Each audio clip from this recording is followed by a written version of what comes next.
Hej, witam wszystkich z tej strony Razimi i zapraszam na nową serię na moim kanale. Będzie to poradnik, czyli nowe, coś kompletnie nowego na moim kanale. Będziemy to ogrywać poradnik do Elden Ringa, grę, która wyszła rok temu, 22 lutego, ile się nie mylę. Wydana przez Bandai Namco i stworzona przez studio From Software. Gra z gatunku Souls-like, no jedna moim zdaniem ogólnie z najlepszych gier, jakie kiedykolwiek wyszła. I pomyślałem, że wielu ludzi pewnie grało już w Elden Ringa, no w końcu gra roczna, ponad. Znaczy no, jeszcze nie ponad, ale już prawie, że rok ma. Ale tak, no pewnie wielu ludzi zna tę grę, ale trudno jej się jakby tutaj przedrzeć przez to wszystko, co tu się dzieje, że jako, że ta gra jest dość trudna. I chciałbym wam pokazać właśnie, jak tutaj przejść tę grę w moim zdaniem dość łatwy sposób. Więc od razu przejdźmy sobie do nowej gry. I przejdźmy sobie do wyboru postaci. Tutaj już wam opowiem, dlaczego uważam, którą postać uważam za najlepszą. I moim zdaniem na start, jeśli nie graliście nigdy w Elden Ringa, bądź też w jakiekolwiek Souls-like'i, najlepsza jest postać Włóczęgi, bo on jest wyposażony w tarczę i miecz, czyli jest najlepiej wyposażony. No bo jest też wielu ludzi, których tutaj gra na przykład właśnie magami, czyli na przykład astrolog, w sumie nie wiem jakie to są jeszcze inne, pewnie ten prorok, także jest ten konfesor, czyli właśnie klasy korzystające z magii. Moim zdaniem granie magiem w gry serii Souls-like no trochę zabija frajdę, bo tak naprawdę no to jest bardzo easy mode, to jest tak naprawdę ułatwienie, dzięki któremu gra się sama przechodzi. A przecież nie o to chodzi, no bo jak ja mam paru znajomych i na przykład, no, którzy grali oczywiście w Souls-like'i, jak się ich zapytałem, no to jaką postacią grali i mi powiedzieli, że magiem, no trochę słabo, nie? Trochę słabo, więc może lepiej przejść jakąś postacią, która jest naprawdę fajna i którą się można fajnie z grą pobawić. I dlatego ja bym wam polecał właśnie zagrać włóczęgą. Tak też zrobimy. Typ ciała tutaj oczywiście nas pytałem, czy gramy mężczyzną, czy kobietą. Zagramy sobie z mężczyzną. Imię oczywiście sobie wpiszemy Razimi. Nie będę się bardzo skupiał tutaj na tworzeniu postaci, więc po prostu, aha, typ sylwetki mamy, młodość, pochodzenie, tak jak mówiliśmy, włóczęga. Tutaj widzicie, statystyki się zmieniają. Tak naprawdę, no wiadomo, każda klasa jest dobra. Nie ma klasy, której się nie da źle, z każdej klasy da się coś wyciągnąć. Na przykład Wajdak jest klasą stworzoną pod speedrunnerów. Więc tutaj z każdej klasy można coś wyciągnąć. No my zagramy tym włóczęgą, tak jak wam mówiłem. Nie będziemy tutaj kombinować, bo chcę wam po prostu pokazać, jak najłatwiej przejść tą grę. Ale też, żeby nie było wstydu, tak powiem, jak jest podczas grania magiem, moim zdaniem oczywiście. Mamy tutaj medalion z bursztynem szkarłatnym, run ziem pomiędzy, jakieś złote nasiono. I od razu wam mogę powiedzieć, że na start sobie weźmiemy klucz kamiennego miecza. Dość przydatny przedmiot, zobaczycie za niedługo zresztą dlaczego. Mamy tą postać, no wybierzmy ją, żeby jakkolwiek wyglądał. Czy jest jakiś fajny schemacik? Dobra, nie ma. To weźmy sobie szczegóły wyglądu, szybko zrobimy. Głos, whatever. Troszkę ciemniejszy, żeby był. Włosy może inne. Dobra, coś takiego. Can be. Dajcie mi jeszcze oczywiście brodę. I będę happy. Fajna, dobra, niech będzie ta. Dobra, mało, niech będzie coś takiego. Nie jest to ważne naprawdę jak nasza postać wygląda, chyba że możemy podobną twarz sobie wybrać jakąś tu na szybko. Dobra, niech będzie coś takiego. Nie jest piękny, ale nie o to chodzi. Więc możemy lecieć dalej. Gdzie się leciało dalej? Okej, dobra. Aha. No możemy sobie w sumie stworzyć moją postać. Dobrze, nieważne to jest. Cofnijmy w takim razie. I zakończmy to. Nie jest ważne i zacznijmy grać. Zacznijmy grę w takim razie. Zobaczcie sobie, jak tutaj to wygląda. Cała historia. No myślę, że większość z was już ją zna, ale jeśli ktoś nie grał, a chciałby zacząć, to ogólnie myślę, że Elden Ring to jest najlepsza gra, którą można zacząć, bo uważam, że jest najłatwiejsza z serii Souls-like. The fallen leaves tell a story.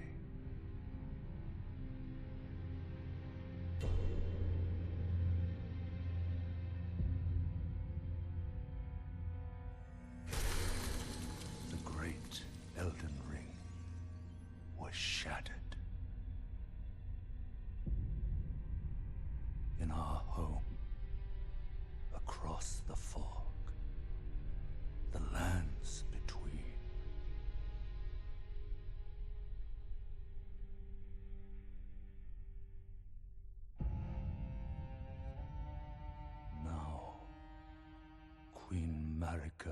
eternal is nowhere to be found.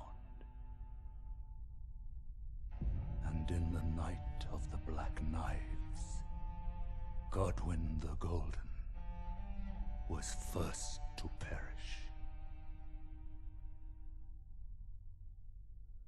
Soon, Marika's offspring, demigods all,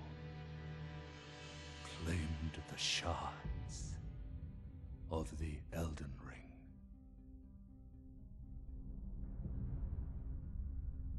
The mad taint of their newfound strength triggered the shattering.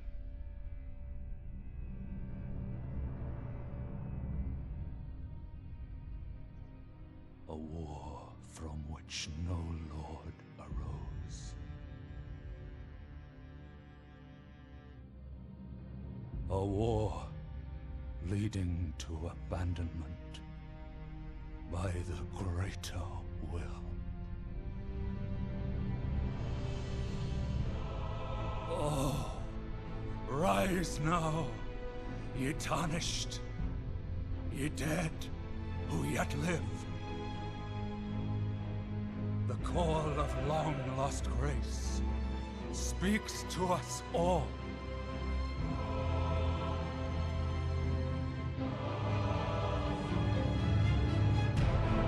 Horalu, chieftain of the Badlands, the ever-brilliant Gold Mask. Fear, the deathbed companion. The loathsome Dung-Eater. And Sir Gideon Ofnir, the all-knowing.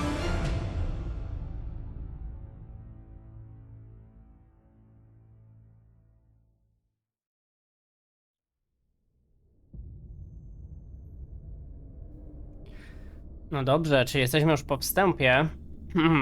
Zostały nam przedstawione tutaj najważniejsze postacie w grze, które będą występować. No i oczywiście w tych wszystkim jesteśmy też my, nikomu nieznany zmatowieniec właśnie. No i dobrze, będziemy zaczynać grę. Cross the fog to the lands between. Tutaj fabuła w skrócie została opowiedziana, myślę, dość dobrze, więc nie będę wam... Okej, jeszcze nie skończyli gadać przed elderskim kręgiem. Fabuła, myślę, że... No już. Zostanie elderskim władcą, dobrze. Fabuła, myślę, że została dość dobrze opowiedziana. W skrócie zginęła królowa, cały świat się podzielił, wszyscy zaczęli się ze sobą naparzać. No i tu jesteśmy my, którzy musimy jakoś sobie z tym poradzić, co tu się dzieje, prawda? Tak wam jeszcze powiem, że tutaj, jeśli chodzi o moje doświadczenie z Souls-like'ami oraz z Soulsami oczywiście, pomarszczony palec, coś wolno te obroty robi, coś już jesteśmy przeciążeni na starcie, zobaczmy jak to wygląda. Wyposażonko, dobra. Będzie można zdjąć w takim razie może hełm, żeby się lepiej uniki robiło. O wiele lepiej. Ja tam lubię mieć, nie być przeciążony, żeby łatwo rzeczywiście te uniki dało się robić tutaj, naszej postaci. Lubię robić dobre uniki. Dobra, jeśli chodzi o moje doświadczenie, tak jak mówiłem w serii Souls, to tutaj ja grałem we wszystkie części, które były dostępne na PC-cie. Tak, dla wielu może to się wydawać dziwne, ale gram na klawiaturze i myszce. Może i szok, ale moim zdaniem tak się przyzwyczaiłem, jest mi tak wygodnie. Także grałem w Dark Souls 1, Dark Souls 2, Dark Souls 3, Elden Ring. No i jeszcze teraz przechodzę Lords of the Fallen, grałem również Remnant from the Ashes. No, Lords of the Fallen pierwsze też grałem, tak więc no raczej tutaj doświadczenia trochę mam, jeśli chodzi o tego typu gry. Elden Ringa też oczywiście przeszedłem, no nie miałem niestety przyjemności grać w Bloodborne'a ani w Demon's Soulsa, ale myślę, że to się zmieni, dlatego że no niedługo planuję kupić właśnie PlayStation, którego na razie nie posiadam, ale myślę, że w trakcie niedługo może też kiedyś taką serię sobie nagram, moje pierwsze doznania, przeżycia z tej gier. Ale na razie skupmy się na tym, co tu się dzieje. No jesteśmy właśnie tutaj, mamy te podpowiedzi, jakby ktoś nie wiedział, są takie podpowiedzi, które czytamy. No i co, podstawa. Tutaj mamy taki schemat, jeśli chodzi o właśnie gry typu Elden Ring. Zaraz będziemy od razu walczyć na starcie bez żadnych podpowiedzi tak naprawdę. Wiemy tylko jak się atakuje, blokuje, nic więcej, jak ci ktoś nigdy nie grał. Nie mamy żadnych buteleczek życia i będziemy od razu walczyć z bossem. W teorii mamy tę walkę przegrać. Więc tutaj od razu wam to powiem, że żeby się nikt nie zrażał, mamy tą walkę przegrać z tym oto postrzywanym potomkiem. Da się tą walkę wygrać, da się do niej co ciekawe też potem wrócić, mimo że tutaj w teorii mamy ją przegrać oczywiście. No jest ona dość wymagająca, szczególnie dlatego, że nie mamy butelek życia. Da się to wygrać, ale przyznam szczerze, że nawet nie, właśnie przegraliśmy. Tak jak widzicie, nie ma tego słynnego napisu You died, tylko po prostu odrodzimy się gdzie indziej. Co ciekawe, moim zdaniem nie warto tej walki na początku nawet wygrywać. Nie jest to opłacalne, dlatego że potem tak i tak byśmy zginęli i stracilibyśmy dusze. Które są bardzo cenne, no bo za duszę można ulepszać tutaj sobie oczywiście postać. Więc moim zdaniem nie warto jej na początku zabijać tego bossa. A później tak można do niego wrócić i wtedy go warto już pokonać. Taka moja rada, więc nawet jakbyście się czuli, że jesteście koksami, pomimo nawet tego, że wcześniej nie graliście, no ja polecam przegrać. Nie warto też się tym stresować, że przegraliście tą walkę, tak ma być.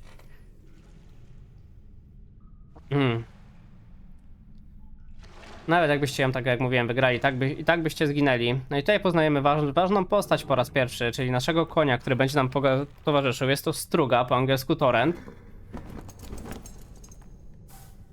I również bardzo ważną postać, o której będziemy levelować właśnie siebie i zwiększać swój poziom.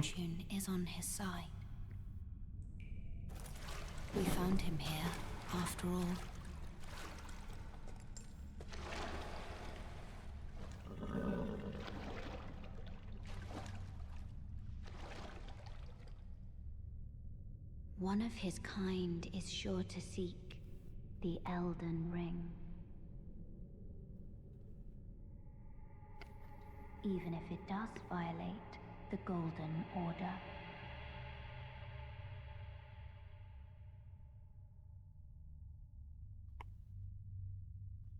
No i dobra, jesteśmy chyba już gotowi ruszać. Dawaj, wstawaj kolego, bierzemy się do roboty. W końcu eldeński krąg sam się nie zdobędzie. Co ciekawe, jest też bardzo wiele zakończeń gry. Nie wiem, które wam pokażę, wyjdzie pewnie w trakcie nagrywania. Wszystko się okaże tak naprawdę, no jest dość dużo. Ja co się okazało, wybrałem sobie najgorsze, ale nie będę wam nic oczywiście spoilerował. Grałem swoją grę. Spróbuję teraz wybrać inne, jak już będziemy gdzieś dalej, to myślę, że wam opowiem. Ale na razie zajmijmy się tym, co najważniejsze. Dostaliśmy butelkę szkarłatnych łez, czyli bardzo ważny przedmiot, którym się ulepszymy, i butelkę modrych łez. Jeśli chodzi o butelkę modrych łez, to już wam od razu mogę powiedzieć, że nie będziemy z niej w ogóle korzystać. Wcale nie korzystam w ogóle z magii. Gramy takim typowym rycerzem. Tak to sobie wymyśliłem. Znaczy w sumie tak też zawsze gram zazwyczaj te soulsy, że raczej z magii nie korzystam bardzo rzadko. Chyba że po prostu żeby się leczyć. Dobra, i na sam początek pójdziemy tu w dół. Też muszę się trochę przyzwyczaić, bo teraz gram tego Lords of the Fallen, który niedawno wyszedł i tam trochę sterowanie jest troszkę inne. Dobra, tutaj nie przejdziemy, musimy iść w dół. I teraz mamy właśnie swojego rodzaju samouczek, gdzie będą nam tłumaczyć zasady gry. Przyda się na pewno. Przy okazji sobie przypomnę. Tak właśnie, niektórzy mówią, że dość niewygodne jest to sterowanie właśnie na klawiaturze, bo tak naprawdę bardzo dużo przycisków jest potrzebne, żeby tutaj ogarnąć wszystko, no ale ja sobie jakoś z tym radzę. Przyzwyczaiłem się, po prostu mi na padzie jest nawet niewygodnie. Tutaj mamy ognisko, czyli miejsce, gdzie zginiemy, to się odradzamy. No i oczywiście też możemy to przemedytować. I wydać na pewno punkty, dostosować różne rzeczy i możemy sobie zmieniać też butelki. To możemy sobie od razu przydzielić, żeby tutaj było dobrze. Pyk, mamy 4 buteleczki życia na start. Dość dużo moim zdaniem, na start nam dali w tej części. No i dobra, podstawy walki mamy.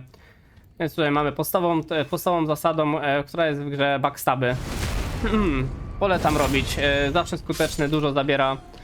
To jest też trochę takie ułatwienie dość duże, no ale patrzcie, jak przeciwnicy się sami proszą, żeby im robić. No tak naprawdę świetne to jest. No jest też zasłona, że się możemy blokować, nie będziemy na razie tego robić. Biegniemy do przodu cały czas. Oczywiście uniki, tak więc tutaj nam Przeprowadzają nas twórcy przed swoje postawy, po tym jak nas brutalnie zabili, nie dali nam jakichkolwiek szans, czy cokolwiek zrobić. Na F mamy skok i co ciekawe mamy też skradanie w tej części, co jest oczywiście bardzo spoko. Bardzo spoko, dlatego że no skradamy się, przeciwnicy nas nie widzą, można ich podejść. Dobra, ten nas akurat zobaczył, ja go nie zauważyłem, on nas zobaczył. Dobra, tutaj zmiana oręża, whatever. Mamy typa z tarczą. Wytrącamy go z równowagi, jeśli się blokujemy, zabijamy go na 3 ciosy, pięknie. Najlepiej by było, żeby zawsze to tak wyglądało, no ale nie zawsze przeciwnicy się tak dadzą łatwo zabić. Ale na razie tutaj taki samouczek, żebyśmy dali sobie radę. Dobra, przechodzimy to szybko, będziemy iść dalej zaraz. To jest też idealny moment właśnie, żeby sobie poćwiczyć na tych przeciwnikach uniki, bo myślę, że to jest dość istotny element jednak, żeby te uniki w miarę opanować. No i blok jest też ważny. Mamy też co ciekawe super umiejętności, czyli mamy dopisane do broni jakieś tam rzeczy, że na przykład możemy je jakoś super robić, czyli na przykład silny atak, ja mam tutaj. Znaczy no aktualnie nie mam żadnych chyba super ataków przypisanych do broni, więc tego wam nie pokażę. Potem jak zdobędziemy jakieś te prochy, czy tam popioły wojny, to wam pokażę, o co chodzi. Dla tych, którzy jeszcze nie grali. No i tak z tego będziemy korzystać. Dość często. Myślę. No i tutaj mamy to skradanie. No skradanie no działa naprawdę super. No przeciwnicy najczęściej w ogóle nas nie widzą, więc można podchodzić, zabijać ich od tyłu.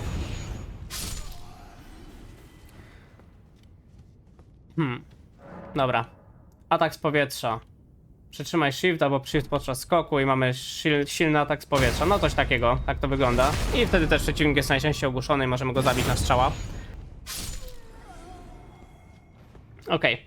Mamy też posągi Mariki, czyli tutaj to jest też takie ułatwienie, że jeśli zginiemy gdzieś daleko od ogniska, no to w tych miejscach się wskrzeszamy po prostu, żeby było trochę łatwiej. No i będziemy mieli prawdziwego bossa pierwszego. No tamtego nie liczymy, no bo tamten miał nas zniszczyć. Chociaż tego też nie wiem, czy można nazwać bossem. No bo to zobaczcie, taki rycerzyk. Spróbujemy zrobić parowanko na nim. Dobra, nie udało nam się, ale jeszcze raz spróbujemy, żeby wam pokazać, jak to działa. Dobra, nieważne. Ten boss jest dość łatwy, więc chciałem wam po prostu pokazać parowanie, jak działa. Pewnie jeszcze nie raz będzie okazja, ale...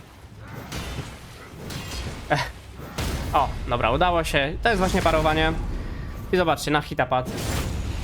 Że nie za trudny przeciwnik. Warto też tych przeciwników parować. Jest to dość trudne, no bo trzeba w odpowiednim momencie po prostu... W moim przypadku prawy przycisk myszy i shift wcisnąć, wtedy postać wykonuje parowanie, ale dopiero kiedy miecz się zbliża, więc trudno jest to opanować do perfekcji. Ale myślę, że też warto, dość ciekawa technika.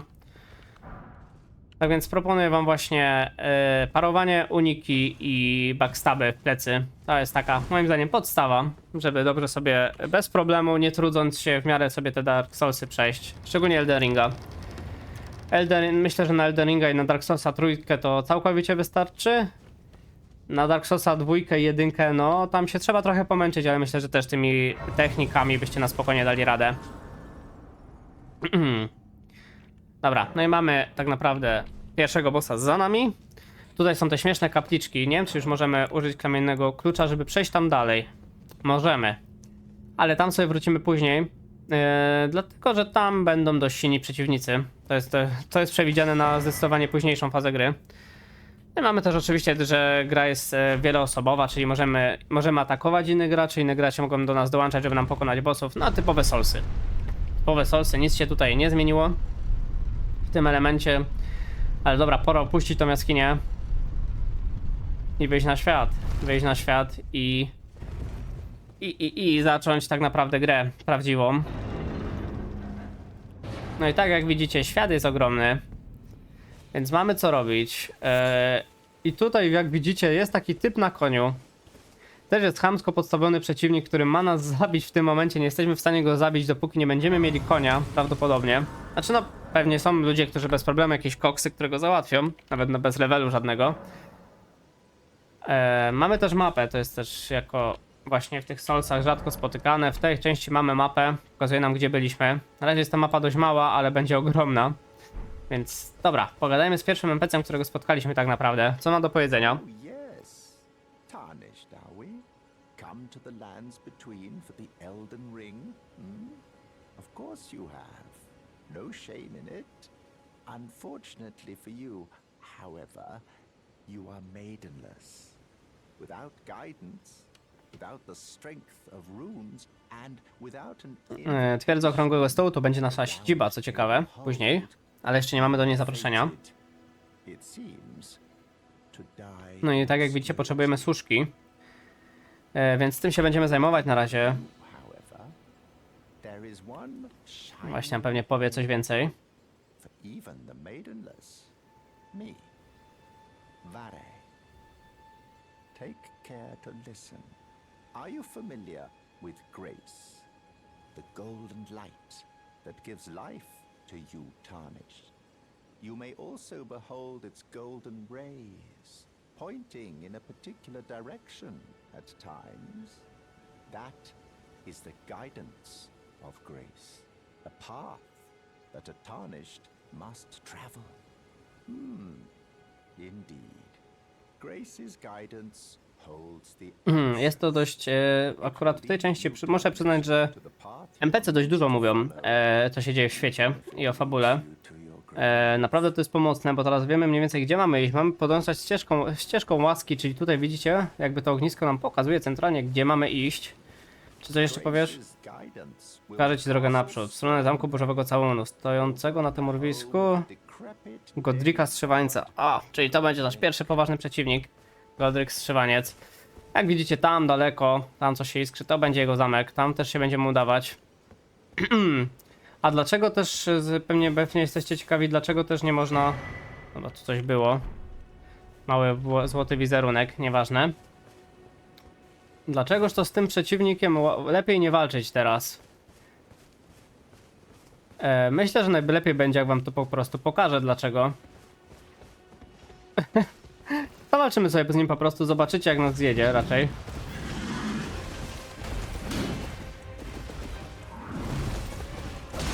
No widzicie, bijemy go za 54. Czy to jest mało? Uważam, że bardzo. Uważam, że bardzo mało, ale możemy spróbować. Szczególnie, że on ma konia, my nie mamy konia, więc walka jest dość ciężka. A, jeszcze jeden atak zrobiłeś? No dobra. Uleczmy się.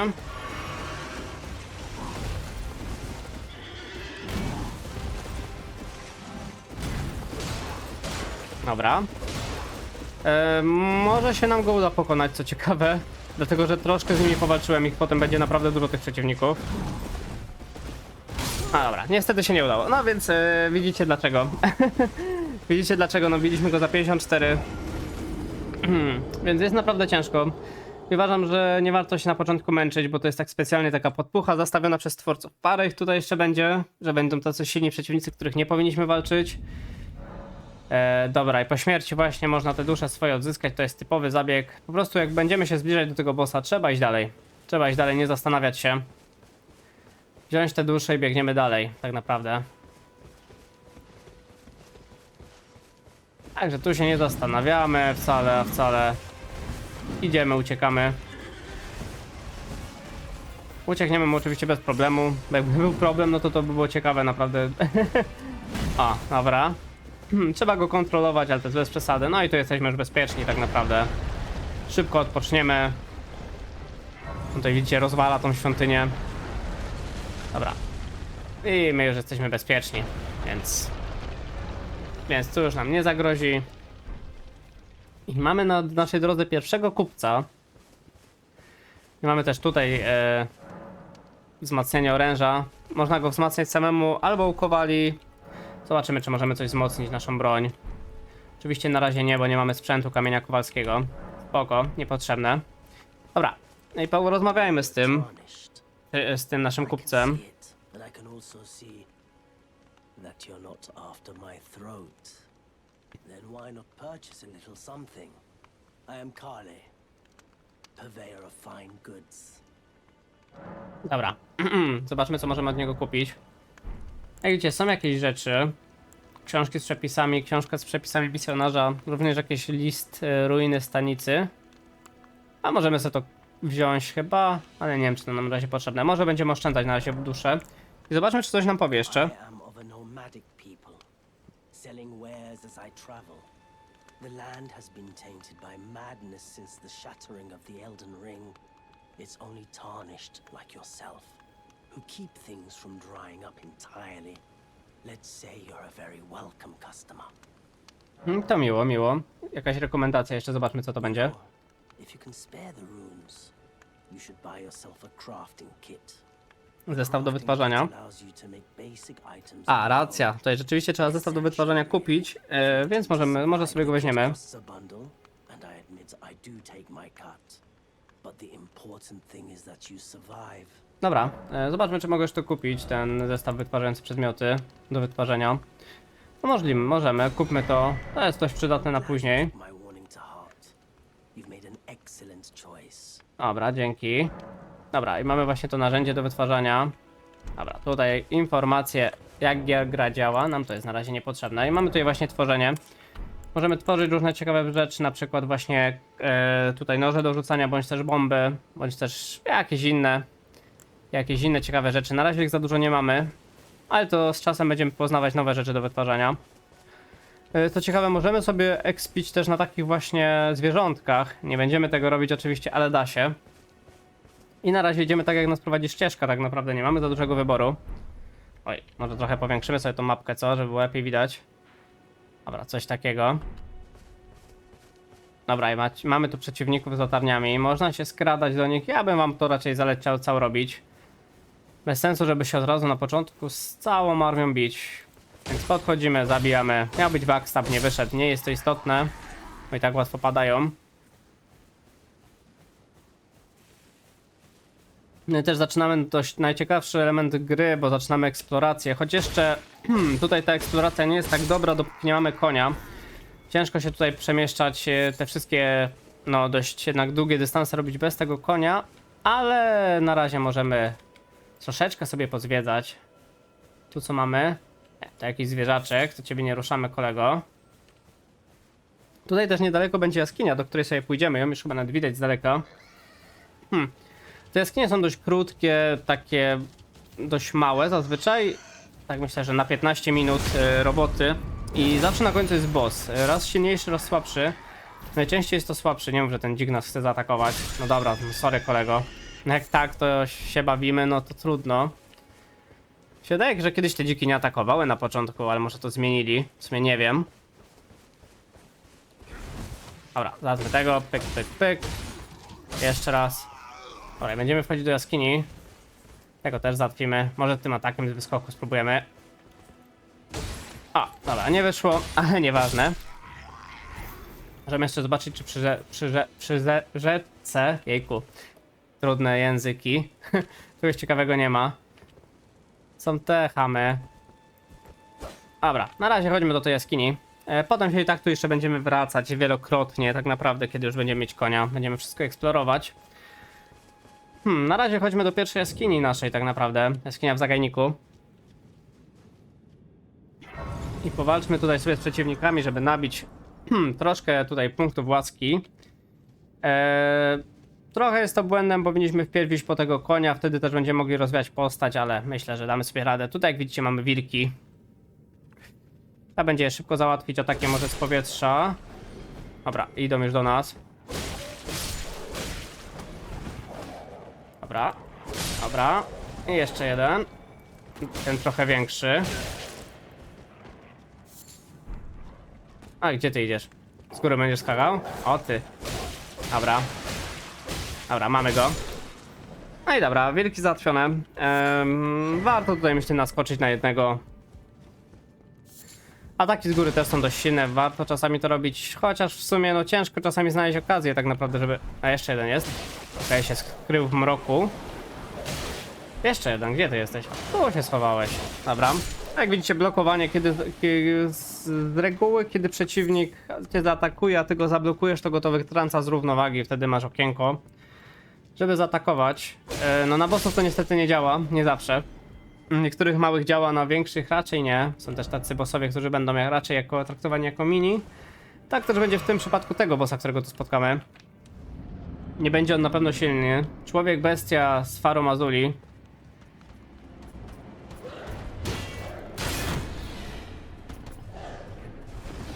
Głównie dlatego, że możemy robić backstaby też. No jak widzicie, nie ma szału.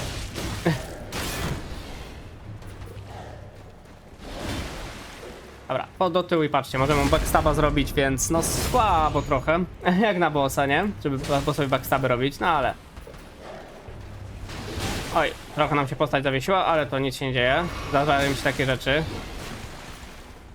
No i widzicie, podchodzimy od tyłu. Oj, no teraz niby backstab został wykonany, ale nie. Dobra, trochę sobie poskakał.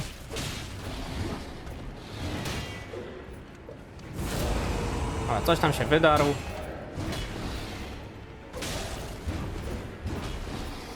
Dobra, od tyłu w plecy. Aj, znowu się nie udało.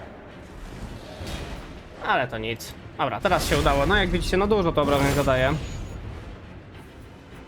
Bros do problematycznych raczej nie należy, więc sobie na spokojnie powinniście dać radę.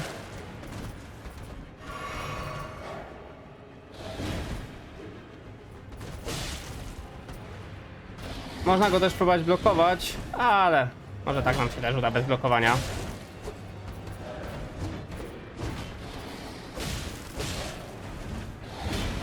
Dobra, i mamy go. No jak widzicie, problemów nie było. Człowiek bestia z Faro Mazuli załatwiony. I dostaliśmy talizman czerwonego smoka. Możemy sobie go od razu ubrać, póki że nic innego nie mamy. Tu będzie talizman, zwiększa negację obrażeń ognistych. Może być na start. Raczej tutaj nie przyda się. Jak znajdziemy coś innego, to od razu to założymy.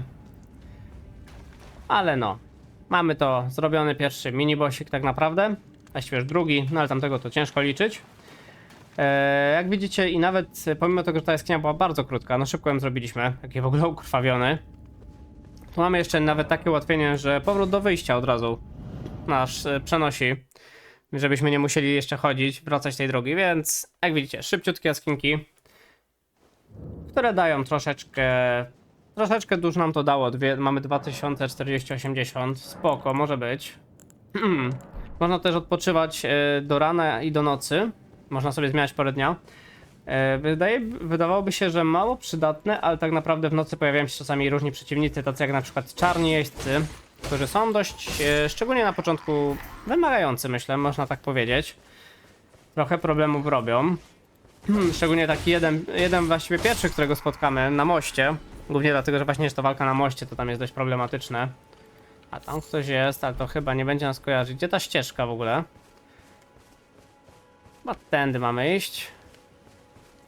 O, tak, dobra. I mamy wioskę pierwszą i za wioską mamy też to ognisko. Dobra, przejdźmy sobie wioskę, przejdźmy sobie do ogniska i myślę, że będziemy w tym momencie też kończyć ten mój pierwszy odcinek poradnikowy w mojej karierze też. Mam nadzieję, że wyszło trochę dobrze, staram się wam przekazać te informacje jak najwięcej. Mam nadzieję, że mi to wychodzi w jakiś sposób. Ja ogólnie uważam, że... A czemu teraz przeciążenie? Aha, bo ten talizman założyliśmy. Dobra, to niech ten talizman spada na razie. Czekajcie, chyba że mam coś nałożone, czego nie widzę. Halabarda? Po cholerę mi ta halabarda. Weź tam ją usuńcie. Patrzcie, halabardę mi nałożyli, ja nawet nie wiedziałem o tym. A halabarda nam nie jest do niczego potrzebna. Ja to jednak jestem typem, że lubię grać tarcza miecz. Niby nic nadzwyczajnego, niby klasyka, ale się sprawdza. Dlatego bardzo ciężko mi się na przykład grało w Sekiro. Którego zresztą w sumie nie przeszedłem do końca z powodu tego, że w trakcie zmieniałem komputer i potem już mi się nie chciało go instalować. Potem praktycznie 4/5 gry myślę, że przeszedłem, ale no właśnie tam miałem ten problem, że nie było tej tarczy. No dało się co prawda blokować, ale było to troszkę dla mnie utrudnienie bez tej tarczy walczyć. Tutaj na szczęście dają nam taką możliwość, że możemy sobie podstać, wybrać. W ogóle zobaczcie, ten ma trąbę. Jak nam zadaje, to wszyscy się na nas przeciwnicy rzucą, więc warto go zabić jako pierwszego. Dobra, mamy też jakiegoś większego typa, nie? Myślicie sobie, o to będzie wyzwanie. No nie do końca, bo możemy robić dokładnie to samo. Czyli backstab. O patrzcie, przyszedł jakiś drugi typ. Kolega, to zabijmy go. Dobra, żeby nam nie przeszkadzał. A i ciebie. Ma tam jakąś też szarżę, ale zobaczcie, wszystkie obrażenia możemy tak naprawdę zablokować na naszą tarczę jego. Co was tak dużo? Dobra, chłopaki przyszli, wszyscy widzę, z imprezą. Dobra, to zabijmy te... Dobra, zróbmy mu jeszcze raz backstaba, jeszcze jeden powinno wystarczyć. Albo może normalnie go dobijemy. Nie, nie dobijemy go normalnie. Dobra, załatwiony, to jeszcze ci, którzy się na nas rzucili. Jak widzicie, no niby jest ich dużo, ale czy jest to wyzwanie? No na razie nie. Też mało biją dość. No i możemy backstabem go położyć. No i jeszcze ich paru zostało, więc sobie ich wybijemy. Warto, myślę, na tych przeciwników nie tylko na początku, ale przez całą grę wybijać. Szczególnie potem, jak już jesteśmy silniejsi, to naprawdę sprawia to satysfakcję zabijanie ich. Już teraz padają na hita, a wtedy to już w ogóle jest łatwo, fajnie. I zobaczcie, zdobyliśmy mapę. No trochę nam się od razu ta mapka też powiększyła. Mamy dużo terenów nieodkrytego, na razie zmierzamy tutaj. I tutaj będzie spotkanie z naszą służką po raz pierwszy i dostaniemy też konia. I od tego momentu nasza gra się tak naprawdę zacznie. Naprawdę się zacznie gra. O, tutaj jeszcze bez tego konia, walka z koniem jest też bardzo przyjemna i warto ją robić. Bo można naprawdę tych przeciwników manewrować jak się chce. Ale pokazuję wam też, że bez konia na spokojnie można całą wiochę wybić przeciwników. I to nawet kiedy was zobaczą. Mamy tu jaskinkę. Czy ja tu chcę schodzić teraz? No zajdźmy, zobaczmy co tu jest. Szczerze nie pamiętam. Skrzynia skarbów niby. Tak na mini gracze podpowiadają. No to dobra, to znaczy, że przeciwnika raczej nie będzie. No nie ma, jest skrzyneczka. Zobaczmy co w środku. Dodawanie umiejętności, dobrze, co nam tu dali? O, popiół wojny. No to będzie też coś ciekawy sprzęt. Dlatego, że możemy właśnie sobie dodać do swoich broni i będą miały jakieś specjalne ataki, specjalne umiejętności, które kosztują właśnie manę. Aczkolwiek ja wam pokażę, jak można to ograć w taki sposób, żeby w ogóle prawie tego nie używać, a i tak było to użyteczne, że tak powiem. Dobra, tam na razie nie idziemy, tutaj jeszcze sobie wyczyśćmy i będziemy iść do tego miejsca, gdzie jest struga. Zobaczcie, tam już właśnie jakiś gościu na koniu nawet jeździ. A, tego sobie zajdziemy może od tyłu, zanim ten drugi podejdzie. I pyk go. I o to chodzi. Dobra, jeszcze tego. Oj, nie trafiliśmy z wyskoku, ale to nic. Dobra, i tutaj też mamy skrzyneczkę, to warto ją otworzyć, zobaczymy co nam ciekawego da gra tym razem. Nie pamiętam tak szczerze co to było. No za dużo jest ta gra raczej, żeby wszystko pamiętać. Korbacz. O, raczej my będziemy walczyć mieczami. W trakcie gry się dorobimy na pewno jakiegoś ciekawego miecza. Na razie idziemy z tym co mamy. Jest też wiele na pewno ukrytych przejść, jakichś zakamarków, które nie znajdę, bo po prostu tego jest za dużo, żebym ja to wszystko spamiętał. Co będę pamiętał, to wam oczywiście pokażę.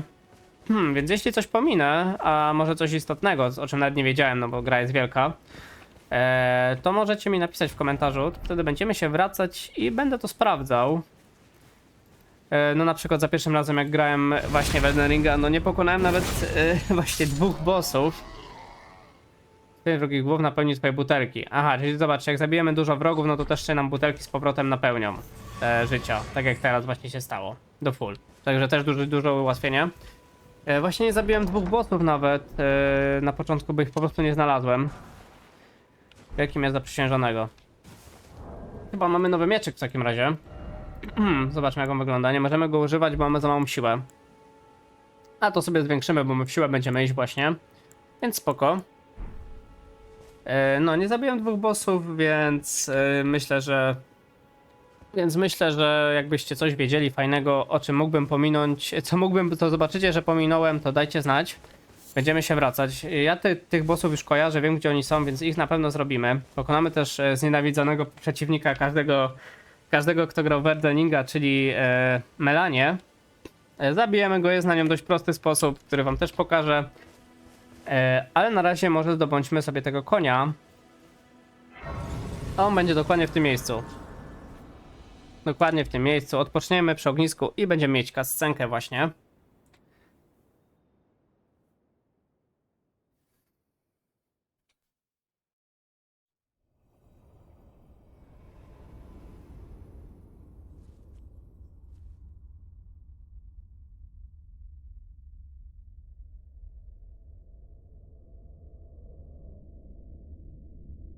Greetings, traveler from beyond the fog.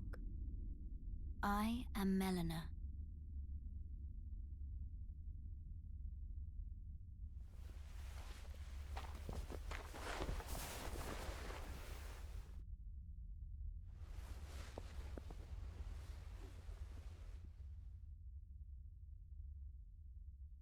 I offer you an accord. I dobrze, poznaliśmy w takim razie naszą służkę. Have you heard Jeszcze of the Fingers? właśnie będzie nam o tym opowiadać, ale ona będzie naszą służką. They serve the I właśnie da nam tego konia strugę. offering guidance and aid to the tarnished. Więc ona właśnie nam teraz przedstawi swoją ofertę, żeby bardzo nam chciała But pomóc. you, I am afraid, are maidenless. I can play the role of maiden, turning runes into strength to aid you in your search for the Elden Ring. You need only take me with you to the foot of the Erd Tree. Czyli widzicie, nie ma nic za darmo. Oczywiście się zgodzimy, można odmówić, ale wtedy stracimy dostęp do strugi i do levelowania. Więc myślę, że dość słaby układ, Runes into strength. prawda? Ah, another matter. I bequeath to you this ring. I mamy właśnie gwizdek widmowego wierzchowca, dzięki któremu możemy przeżywać strugę naszego konia. Traverse great distances. It will summon a spectral steed named Torrent. Torrent has chosen you. Treat him with respect. No i dobrze. I zobaczcie, mamy właśnie rozwój postaci nam doszedł, więc to też zrobimy. Wszystkie runy, które mamy, damy na razie sobie w siłę. I będziemy mogli, znaczy chyba tam były 2 punkty potrzebne, więc damy sobie 2 punkty w siłę, resztę damy w wytrzymałość, też jest ważne, żeby była dość duża. I na razie tyle, zatwierdzamy. Jest git, postać nam się bardzo wzmocniła. No i mamy też naszego konia, którego zaraz oczywiście sobie założymy. Wezwiemy oczywiście, tylko chciałem zobaczyć ten mieczyk nowy. A, zobaczmy czy jak tam na żółdźwik. Jest git. No i dobra, będziemy z tego korzystać. Wezwijmy sobie strugę. O, nie mamy go dodanego do paska szybkiego wyboru, to zaraz sobie go dodam. Tylko jak to się robiło? F, zmień, dobra. Dobra, mamy też... No i mamy naszego strugę, zobaczcie, jest nasz konik. Także tak wygląda jazda na nim. No i co? Będziemy się chyba w tym miejscu żegnać. Chciałem się z wami pożegnać jeszcze gestem. Także dzięki bardzo za dzisiaj.